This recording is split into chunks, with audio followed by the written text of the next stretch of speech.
June 5 ప్రతి సంవత్సరం పర్యావరణ దినోత్సవంగా జరుపుకుంటుంటాం. గత 35 సంవత్సరాలుగా గోరా సైన్స్ సెంటర్ ద్వారా ఈ పర్యావరణానికి సంబంధించి అనేక కార్యక్రమాలు నిర్వహించడం జరుగుతోంది.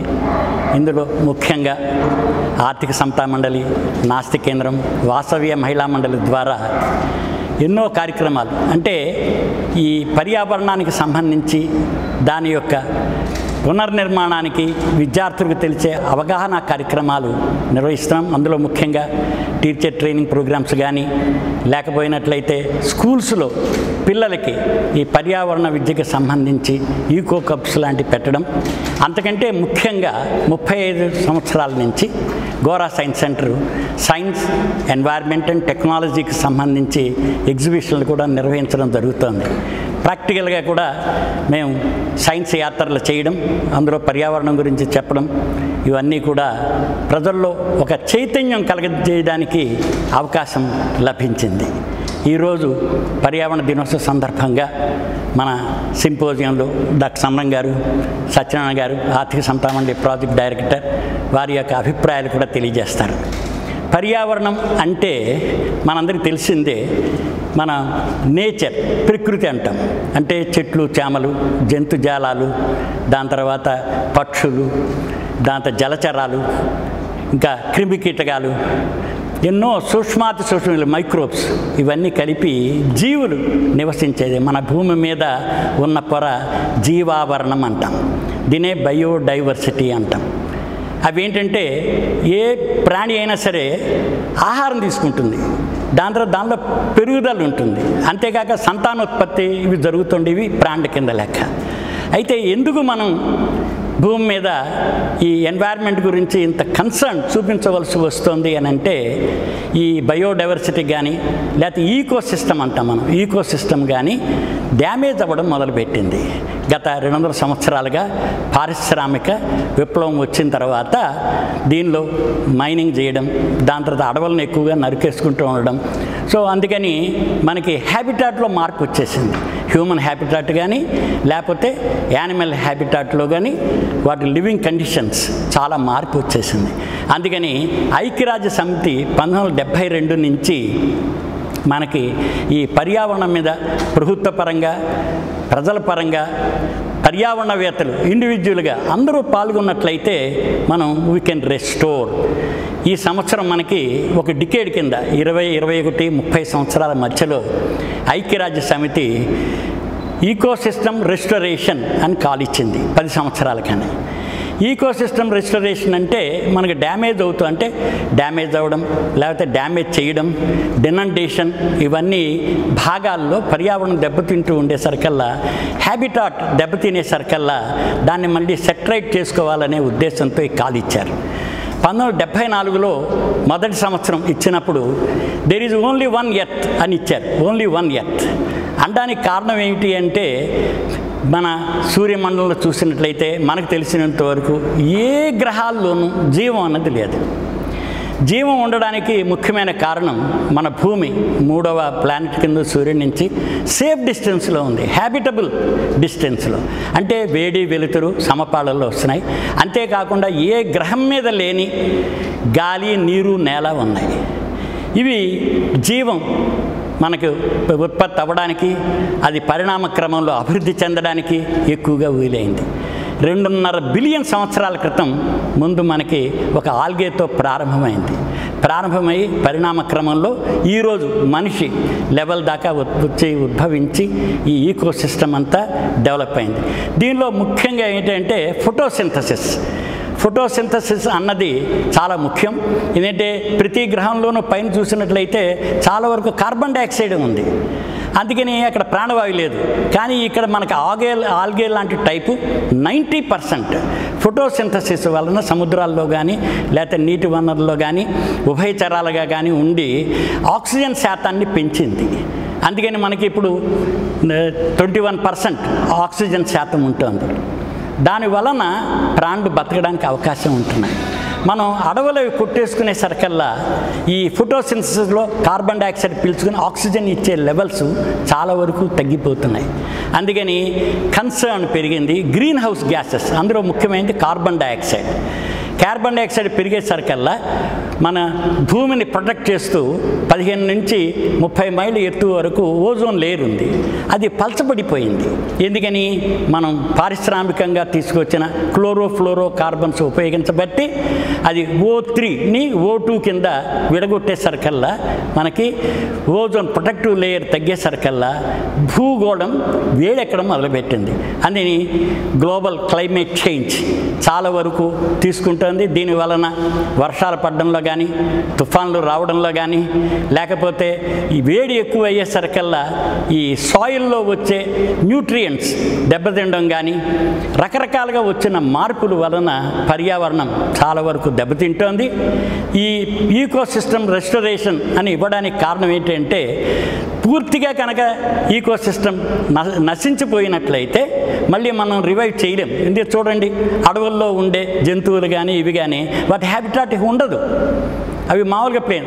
అందుకని అలా కాకుండా ఏదైనా ఒక చెట్టు కొమ్మ కొట్టేసినట్టే కొమ్మ మళ్ళీ చిగురుస్తూ ఉంటుంది. అలాగే ఈకోసిస్టంలో కూడా మనం పూర్తిగా కనుక నష్టం చేయకుండా ఉన్నట్లయితే దాన్ని రెస్టోర్ చేయగలగడం.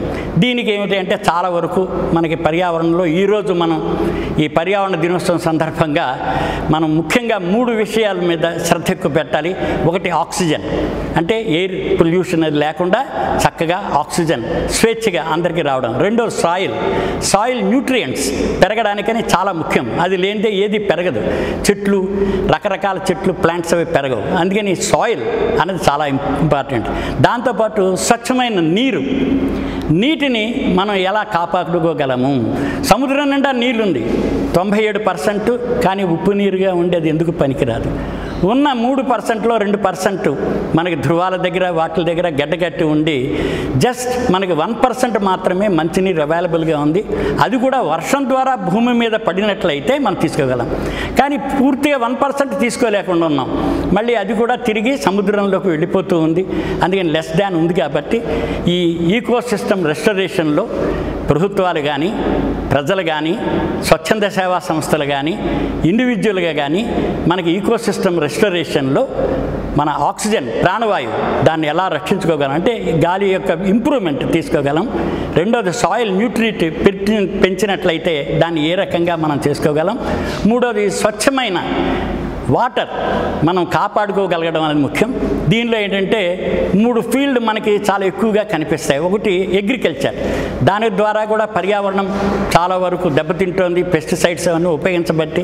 అందుకని అగ్రికల్చర్ ఫీల్డ్లో కూడా మనం దాన్ని ఏ రకంగా రెస్టోరేట్ చేయగలము అని చూడడం.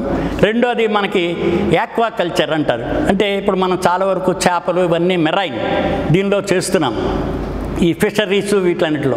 దానిలో కూడా పొల్యూషన్ అవి లేకుండా చక్కగా మనం ఎలా తీసుకురావడం. రెండోది ఫారెస్ట్రీ, అడవులు ఇప్పుడు సోషల్ ఫారెస్ట్రీ అవి చేస్తున్నాం. అది ఎవరికి వాళ్ళే మన ఇండివిజువల్గా డెవలప్ చేస్తున్నారు. కానీ ఆ రకంగా కాకుండా ఒక సమాజపరంగా. అందుకని ఇప్పుడు ఏమైందంటే ఈ అడవులు అన్నది కూడా సోషియో ఎకనామిక్ కామర్స్ అయిపోయినాయి. ఆ కామర్స్ దానిలో ఒక రకమైన రెస్టరేషన్ మళ్ళీ తిరిగి తీసుకురావడం, ఎనర్జీ అనేది చాలా ముఖ్యం. ఈ పర్యావరణ దినోత్సవం సందర్భంలో మనకి వీటిని కనుక మనం రెస్టోర్ చేసుకోగలిగినట్లయితే బాగుంటుంది. ముఖ్యంగా మనం రకరకాల కార్యక్రమాలు టేకప్ చేసి అవేర్నెస్ బిల్డప్ చేస్తున్నాం. ఈ పర్యావరణ దినోత్సవం సందర్భంలో గోరా సైన్స్ సెంటర్ గత 35 సంవత్సరాలుగా కార్యాచరణను తీసుకుని చేస్తోంది. అందులో ముఖ్యంగా అన్ని ఇప్పుడు వాలంటరీ ఏజెన్సీస్ ద్వారా కానీ, అంటే డిజాస్టర్ మేనేజ్మెంట్స్ దీనిలో, ఇంకోటి ఏపీ పొల్యూషన్ కంట్రోల్ బోర్డు వారు కూడా మాకు గోరా సైన్స్ సెంటర్ సహకరిస్తున్నారు. Medical colleges, engineering colleges, students, దాంతో వాలంటరీ ఏజెన్సీస్, స్కూల్స్ వీళ్ళందరూ కూడా పార్టిసిపేట్ చేసి వివిధ కార్యక్రమాల్లో ఇప్పుడు వెల్త్ ఫ్రమ్ వేస్ట్ అని కానీ, రీయూజ్, రీసైకిల్, దాని తర్వాత మనం దీనిలో తీసుకున్నట్లయితే ఆ రకమైన కార్యక్రమాల్లో స్వచ్ఛందంగా ప్రతి వాళ్ళు ముందుకు వచ్చేస్తున్నారు. ఈ యాక్షన్ ప్లాన్ కనుక మనం ముందు తీసుకొచ్చినట్లయితే ఈ డికేడ్లో కొంతవరకు మనం ఇంప్రూవ్ చేయగలం. రెండోది ఐక్యరాజ్య సమితి ఇప్పుడు మన కార్బన్ డైఆక్సైడ్ 26 గిగా టన్నుల దాకా మనకి కార్బన్ డైఆక్సైడ్ పెరిగిపోయింది. దాన్ని తగ్గించాలి, కనీసం 13కి ఈ 10 సంవత్సరాల్లో తగ్గించగలిగితే. దీనికి ఏంటంటే మనం ఎక్కువగా వెరైటీ ఆఫ్ ద ప్లాంట్ చేయడం చాలా అవసరం. రెండోది లోకల్గా ఉండే పీపుల్కి తెలుస్తుంది, సీడ్సే ఎక్కువ మనం దాన్ని లోకల్ సీడ్స్ని తీసుకుని చేసినట్లయితే ఈకో సిస్టమ్ డెవలప్ అవడానికి వీలుగా ఉంటుంది.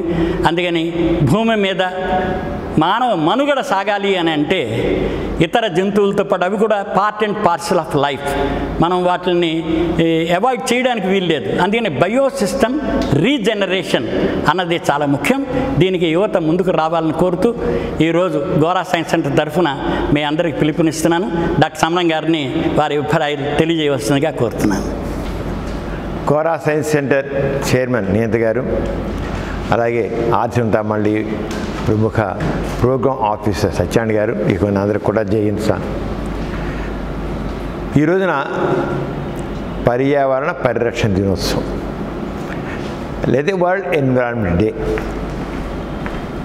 లేదా ఎకోసిస్టమ్ రిస్టరేషన్. ఈరోజు ఇచ్చిన స్లోగన్ కూడా ఎకోసిస్టమ్ రిస్టరేషన్. ఇక్కడ ఒకటి మనం తెలుసుకోవాలి, ఎన్విరాన్మెంట్ డే గురించి మాట్లాడినా, పర్యావరణ పరిరక్షణ గురించి మాట్లాడినా, లేదా పర్యావరణాన్ని మనం రక్షించుకుందాం, కాపాడుకుందాం, లేకపోతే మళ్ళీ పునరుద్ధరించుకుందాం. ఈ పునరుద్ధరించుకోవడం దాంట్లోకి వచ్చాం మనం, రెస్టరేషన్. ఇప్పుడు ఎందుకు ఇలా చేయాల్సి వస్తుందంటే పర్యావరణం చాలా వరకు కలుషితం అయిపోతుంది, దాంతో ఎన్నో అనర్థాలు కలుగుతున్నాయి. అందుకని కాపాడమే కాదు, దాన్ని పునరుద్ధరించుకోకపోతే అనర్థాలు చాలా వస్తాయన్నమాట.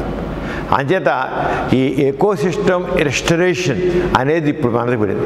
ఎందుకు జరగాలి? అది పాడు చేసుకోవడం ఎందుకు? మళ్ళీ దాన్ని రెస్టరేషన్ అంతా పోయిన దాన్ని మళ్ళీ పాడు చేసుకుంటాం. అంచేత ప్రతి ఒక్కరూ కూడా ఎన్విరాన్మెంట్ ఫ్రెండ్లీగా మారాలి. ప్రకృతికి మనం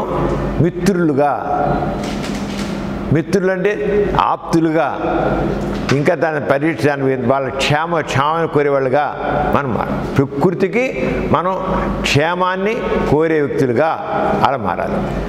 ఎందుకు అంటే లేకపోతే ఇకున్న మొత్తం అటు మనిషికే కాదు, ఇకున్నటి జంతుజాలాలకి, క్రిమికీటకాలకి అన్నిటికీ మొత్తం ప్రకృతి, ఏ చెట్టు చేమ నీరు ఏది రాయండి అంతా కూడా పాడైపోయి అసలు మొత్తం ఈ సృష్టి నాశనమయ్యే స్థితికి వస్తుందన్నమాట.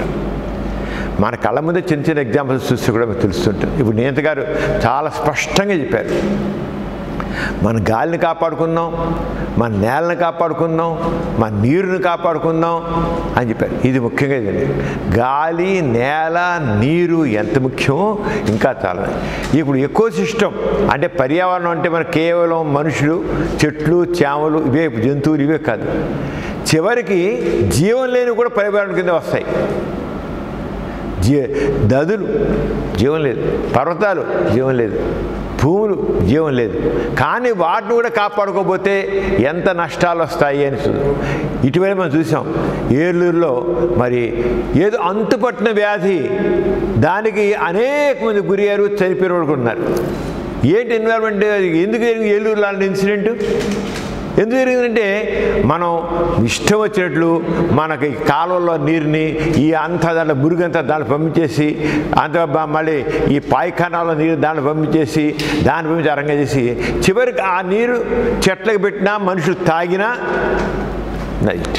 అంతేకాకుండా పంటల పెంచి అని చెప్పేసి ఎరువులు, రసాయనికాలు బాగా పండిస్తే ఆ రసాయనికాల వల్ల అవే చెట్లు పీల్చుకుని అవే మనకు తినే ఆహార కూరగాయలు వచ్చి మనకు వస్తాయి. మన ఏలూరులో చోటు చేసినేంటి, విచక్షణారహితంగా రసాయనికాలను వాడడం వల్ల, అవి భుజించడం వల్ల, ఆ కూరగాయలు భుజించడం వల్ల దానివల్ల అవ్వడానికి అవకాశం ఎక్కువ ఉంది అన్న శాస్త్రం.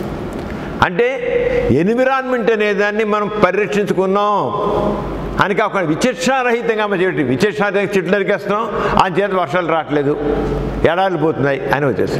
అంటే ప్రాక్టికల్ ఎక్స్పెరిమెంట్ జీవితంలో, నిత్య జీవితంలోనే మనం చూస్తున్నాం. ఈ పర్యావరణాన్ని మనం సరిగ్గా రక్షించుకోకపోతే, పర్యావరణానికి ఫ్రెండ్లీగా లేకపోతే ఏం జరుగుతుంది సార్.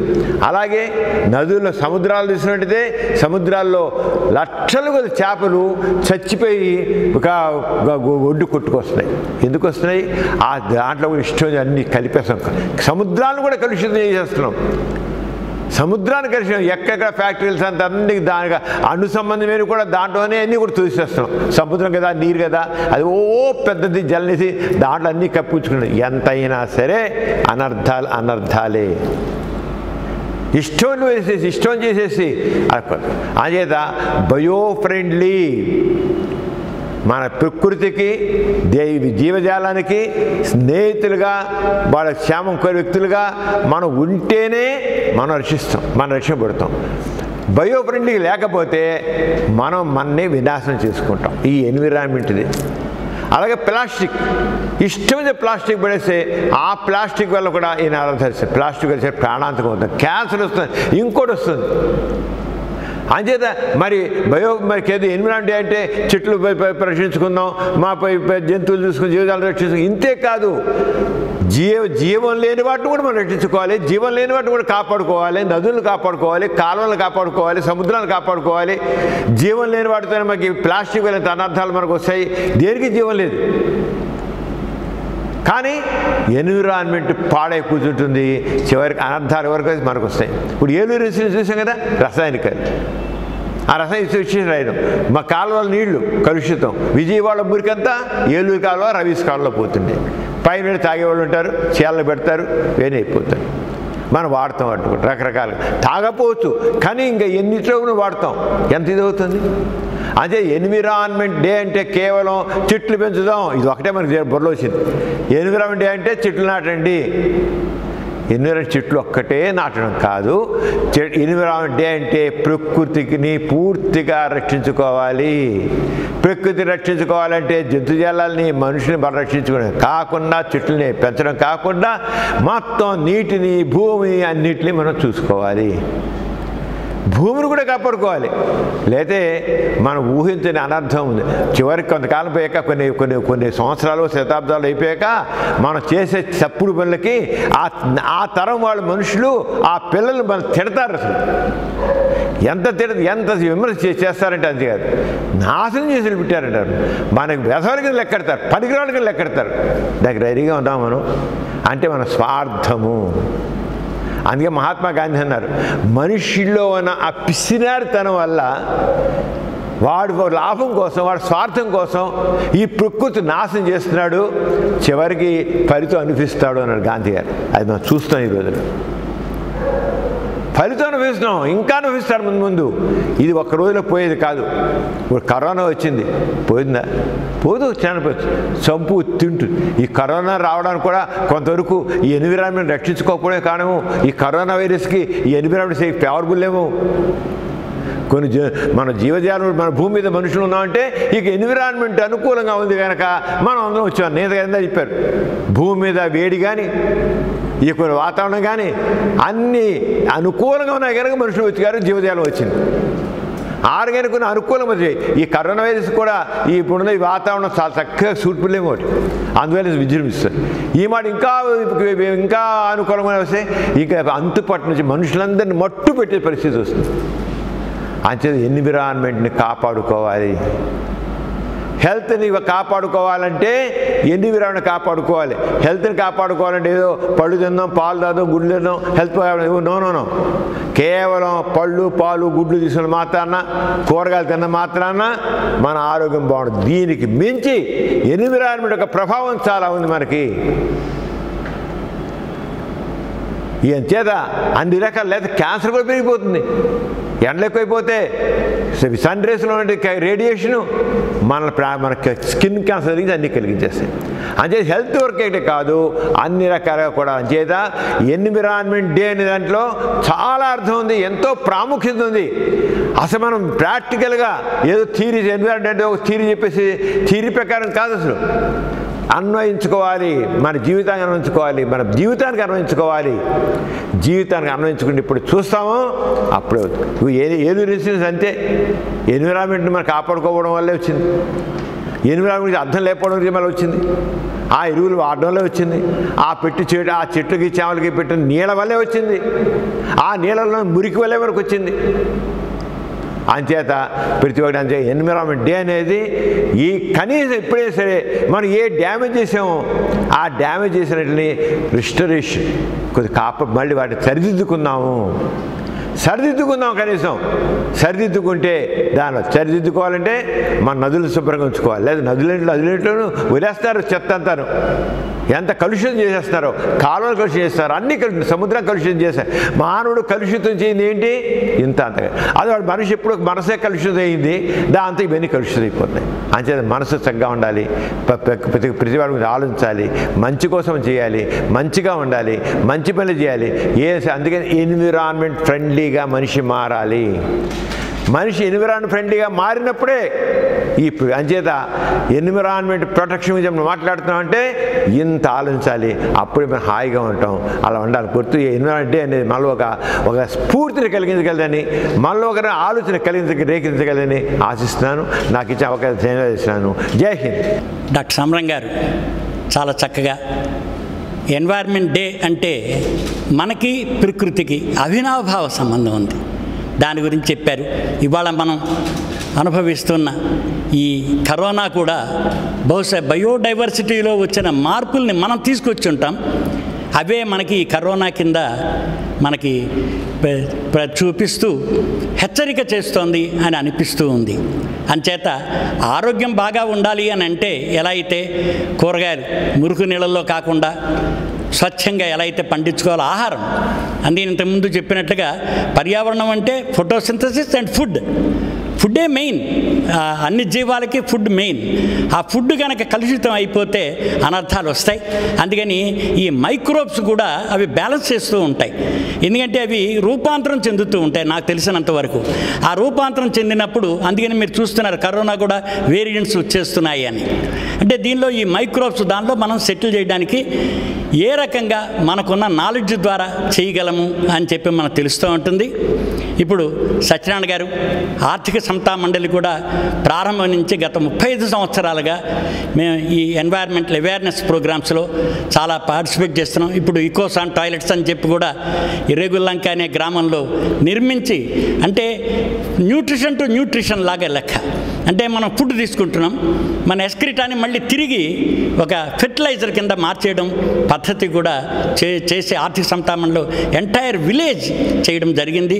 ఇంతేకాకుండా ఈ గ్రామాల్లో ఈ మన ఎన్వైర్న్మెంటల్ సంబంధించిన యాక్టివిటీస్ అన్నీ కూడా సత్యనారాయణ గారు కూడా వారు పాల్గొని చాలా వరకు చేశారు. అంచేత ద రోల్ మనం ఎలా అయితే విలేజెస్లో ఏ రకంగా మనం రెస్టోర్ చేయగలము దీని గురించి కూడా వారి అనుభవాలు మనకి పంచుకుంటారని చెప్పి కోరుతున్నాను. ఈరోజు మన నాసిక్ కేంద్రంలో గోరా సైన్స్ సెంటర్ ద్వారా ప్రపంచ పర్యావరణ దినోత్సవ సింపోజియాన్ని నిర్వహిస్తున్న మన గోరా సైన్స్ సెంటర్ నిర్వాహకులు డైరెక్టర్ గారు శ్రీ నియంత గారు, అదేవిధంగా మన నాసిక్ కేంద్ర నిర్వాహకులు పెద్దలు ప్రముఖ వైద్యులు డాక్టర్ సమరం గారు, మరి కార్యక్రమానికి విచ్చేసిన మిత్రులందరికీ కూడా ముందుగా పర్యావరణ దినోత్సవ శుభాకాంక్షలు. ముందుగా మన నాసిక్ కేంద్రాన్ని అదేవిధంగా గోరా సైన్స్ సెంటర్ని మనం అభినందించాలి. ఎందుకనంటే ఇవాళ ఏదో ఒకరోజు కార్యక్రమం చేసి ఇక కార్యక్రమం అయిపోయిందని మళ్ళీ చేద్దాంలే అనే దృక్పథం మన నాసిక్ కేంద్రానికి కానీ గోరా సైన్స్ సెంటర్కి కానీ ఉండదు. దాదాపుగా నేను గత 2.5 దశాబ్దాల నుంచి చూస్తున్నాను. ప్రతి సంవత్సరం ఇలాంటి కార్యక్రమాలు బహుశా మేము స్వచ్ఛంద సంస్థలో పనిచేస్తున్న కార్యకర్తలు మర్చిపోయినా కూడా నియంత గారు, సమరం గారు, పెద్దలందరూ కూడా మర్చిపోకుండా దాని ఉనికిని మానవాళికి తెలియచేయాలి అనే దృక్పథం, అదేవిధంగా వారి యొక్క అంకిత భావం. ఆ రకంగా మరి ఈ వరల్డ్ ఎన్విరాన్మెంట్ డే కానీ, వరల్డ్ వాటర్ డే కానీ, వరల్డ్ టాయిలెట్ డే కానీ, అదేవిధంగా వరల్డ్ వాటర్ డే, ఇవన్నీ కూడా ఏంటంటే ఎన్విరాన్మెంట్కి రిలేటెడ్గా ఉన్నాయి. మార్చి 22 ప్రపంచ జల దినోత్సవం, అదేవిధంగా global hand washing day October 15 ప్రపంచ చేతులు కడుక్కునే దినోత్సవం, అదేవిధంగా నవంబర్ 19 వరల్డ్ టాయిలెట్ డే. వీటన్నిటి కూడా ఒకదానికొకటి అనుసంధానంగా ఉండడంతో వీటన్నిటిని కూడా నిర్వహిస్తూ ప్రజల్లో చైతన్యం తీసుకొచ్చి మన బాధ్యతగా ఏ రకంగా దీన్ని మనం పునరుద్ధరించాలి, భవిష్యత్ తరాలకు మంచి వాతావరణాన్ని ఏ రకంగా అందించాలి అనేది నిజంగా వారి తపన, వారి కృషి మనం అభినందించాలి. ఎందుకంటే మనం చూస్తున్నాం ప్రతి సంవత్సరం సైన్స్ ఎగ్జిబిషన్ ద్వారా కొన్ని వేలాది మంది పిల్లల్లో ఒక క్రియేటివిటీ, సృజనాత్మకత, సో వాళ్ళలో ఒక అవేర్నెస్, అదేవిధంగా క్రియేటివిటీ ఎన్హాన్స్ చేసే విధంగా డ్రాయింగ్ కాంపిటీషన్స్ కానీ, ఎలక్ట్రిషియన్ కాంపిటీషన్స్ కానీ, తర్వాత కొన్ని మోడల్స్ వాళ్ళు ఇక్కడ తీసుకొచ్చి ఇన్స్టాల్ చేయడంతో సో డిఫరెంట్గా వాళ్ళలో ఏమవుతుంది, ఈ తీసుకున్న అవకాశాన్ని, అంటే గోరా సైన్స్ సెంటర్ ఇచ్చిన అవకాశాన్ని వాళ్ళు దాన్ని ఒక తోడ్పాటుగా తీసుకుని వాళ్ళు స్థిరపడే స్థాయిలో తప్పకుండా దాని గురించి ఆలోచిస్తారు.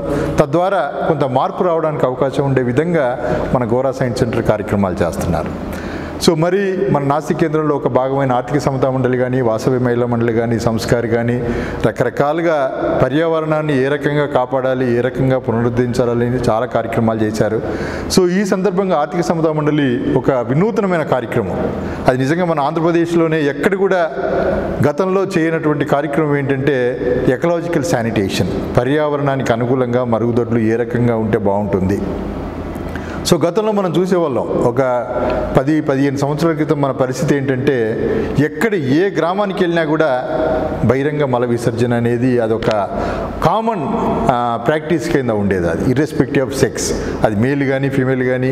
ఫీమేల్ అయితే సాయంత్రం పూట కొంచెం చీకటి అయిన తర్వాత వెళ్ళేవాళ్ళు, మేల్ అనుకోండి ఇంకా వాళ్ళకి టైం అంటూ ఏది ఉండేది కాదు.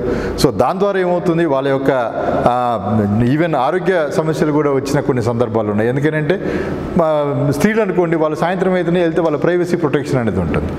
సో అదే మగవాళ్ళు ఎప్పుడు పడితే అప్పుడు వెళ్తారు కాబట్టి వాళ్ళు కొన్ని హ్యాబిట్స్ లేకుండా ఆ రకంగా ఉండేది. సో ఈ బహిరంగ మల విసర్జనతో ఎలాంటి అనర్థాలు వచ్చాయనంటే అసలు నిజంగా మన ఇంటెస్టైనల్ జీర్ణకోశానికి సంబంధించిన దాదాపుగా 64% వ్యాధులకు మూల కారణం ఏంటంటే బహిరంగ మల విసర్జన అనేది అది నిర్ధారణ అయింది శాస్త్రీయంగా.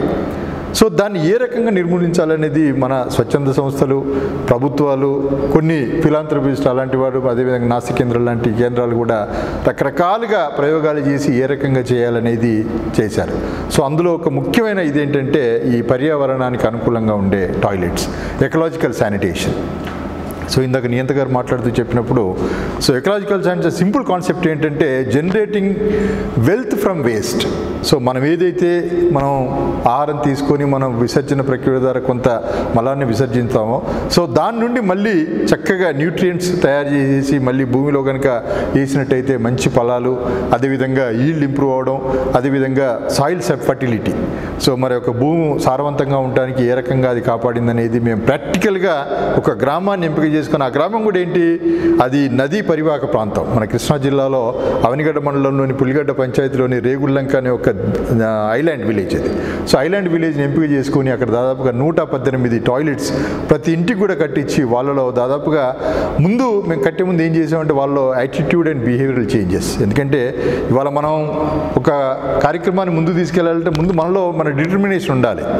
నేను ఈ కార్యక్రమం చేయగలను, ఇవాళ చేయడం కాదు, చేసి మిగతా వాళ్ళకు మార్గదర్శకంగా ఉండాలనేది మనలో ఒక యాటిట్యూడ్, బిహేవియర్ ముందు ఫస్ట్ మనం దాన్ని ఆకలింపు చేసుకున్న తర్వాత మిగతా వాళ్ళకు మనం చెప్పడానికి ఇదిగా ఉంటుంది. ఆ రకంగా మరి కార్యకర్తలు కానీ, అదేవిధంగా మన సంస్థ నిర్వాహకులు నవకోర గారు, అదేవిధంగా వీరయ్య గారు గతంలో కూడా రకరకాలుగా కార్యక్రమాలు చేసి వినూతనంగా చేయడంతో ఆ ప్రోగ్రామ్ తోటి సక్సెస్ చేసాం. సింపుల్గా అదేంటంటే మొత్తం కంప్లీట్గా ఒక క్లోజ్డ్ పిట్ ఉంటుంది. సో అందులో డిఫికేట్ అయిన తర్వాత సో దాన్ని మళ్ళీ సీల్ చేసినట్టయితే అది ఏదైతే ఎక్స్క్రీటా ఉందో ఒక 6 to 9 months లోపు కంప్లీట్ మాన్యూర్, చక్కటి మంచి ఆర్గానిక్ మాన్యూర్ లాగా ప్రిపేర్ అయిన తర్వాత దాన్ని ఓపెన్ చేసేసి అది కాఫీ పౌడర్, టీ పౌడర్ లాగా ఉండేది అది.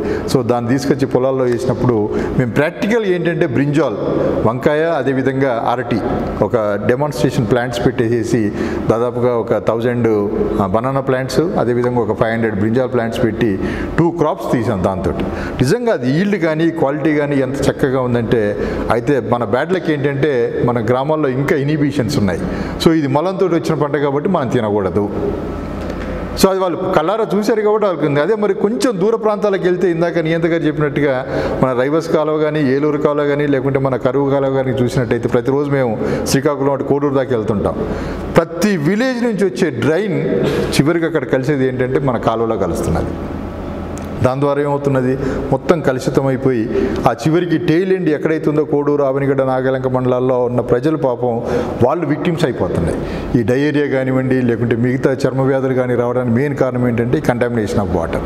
ఈ కంటామినేషన్ ఎక్కడ జరుగుతుంది? మన Vijayawada starting Krishna barrage down stream దగ్గర నుంచి మొదలెడితే సముద్రం అంశాల దీవిలో కలిసేంత వరకు కూడా అది పొల్యూట్ అయి ప్రయాణం చేసుకుంటూ ఆ రకంగా వెళ్తున్నది. సో అవి వాళ్ళకి కనబడట్లేదు, కానీ మనం ఇక్కడ చేసింది వాళ్ళ కళ్ళారా కనబడేసరికి తీవ్రంగా ఉన్నారు. అప్పుడు మేమేం చేసాం, మా కార్యకర్తలందరం ఫస్ట్ బ్రింజాల్ కర్రీ మేము చేసుకొని మేము తిన్న తర్వాత అప్పుడు వాళ్ళు దాన్ని ముందుకు వచ్చేసారు. మన సంస్థ నిర్వాహకులు తింటున్నారు, మనం తినకపోతే బాగుండదని కొంచెం ఏదో వాళ్ళు మోమాట పడ్డట్టుగా పడి వచ్చేసి తిని తర్వాత చక్కగా వాళ్ళు దాన్ని మళ్ళీ ఇంటికి తీసుకెళ్ళి వంట చేసుకొని ఆ రకంగా చేశారు. 2 క్రాప్స్ బనానా వచ్చినప్పుడు ఎంత ఈల్డ్ అంటే బయట మనం కొన్నదానికి దానికి దాదాపుగా 30 to 40% వేరియేషన్ ఉంది. సో ఆ రకంగా అంటే ఇవన్నీ కూడా ఏంటంటే ఫస్ట్ మనం చేయాలని అంటే మనం దానికి కట్టుబడి ఉండాలి. అదేవిధంగా మన యాటిట్యూడ్ బిహేవియర్ కంపల్సరీగా దానికి ఒక పూర్తిగా అంకితభావంతో ఉంటేనే మనం ఏ కార్యక్రమాన్ని చేయడం. అయితే దీనికి 2 నిదర్శనాలు ఏంటంటే ఇక్కడ మన నాసిక్ కేంద్రం ఆధ్వర్యంలో ఒకటి గోరా సైన్స్ సెంటర్ నిరంతరంగా ముఖ్యంగా పిల్లల్లో వాళ్ళకి అవేర్నెస్ క్రియేటివిటీ తీసుకొస్తే డెఫినెట్గా వచ్చే డికేడ్లో వచ్చే జనరేషన్లో మంచి ఫలితాలు ఉంటాయి అనేది అది అందులో ఏమాత్రం కూడా సందేహం లేదు. ఇంకొకటి ఏంటంటే డాక్టర్ సమరం గారు నాకు తెలిసి గత 21 సంవత్సరం నుంచి ప్రతి శనివారం ఆరోగ్య అవగాహన సదస్సులు పెడతారు. బహుశా ఎవరు ఆయన అడిగి ఉండరు, ఎందుకంటే ప్రముఖ వైద్యులు చాలామందికి సలహాలు ఇస్తుంటారు, సూచనలు ఇస్తుంటారు, తర్వాత మీడియా ద్వారా ప్రజలకు సుపరిచితులైన ప్రముఖ వైద్యులు.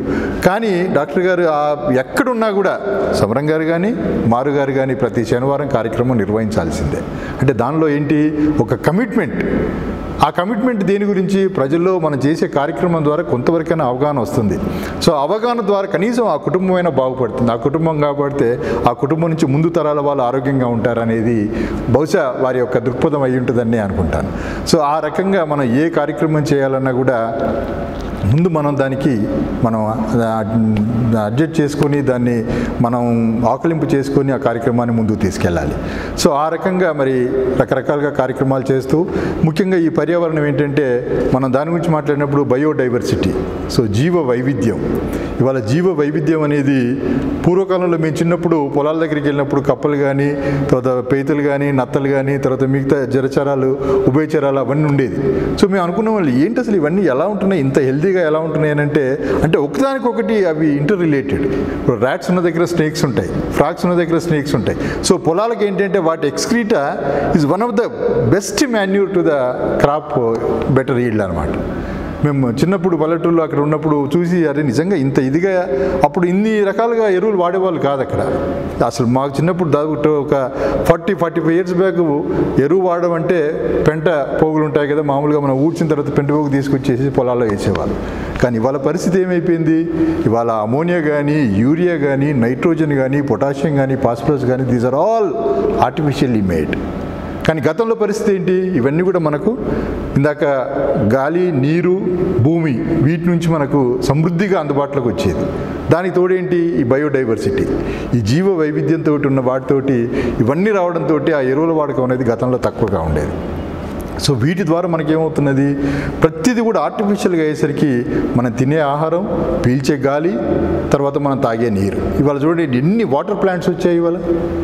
ఏనాడు కూడా మీ అందరం కూడా ఈవెన్ ఇంక్లూడింగ్ మీ, నేను చెలమ దగ్గరికి వెళ్ళేసి వాగు వంకల దగ్గర చెలమ దగ్గరికి వెళ్ళి నీళ్లు చక్కగా తీసుకొని తాగేవాళ్ళం.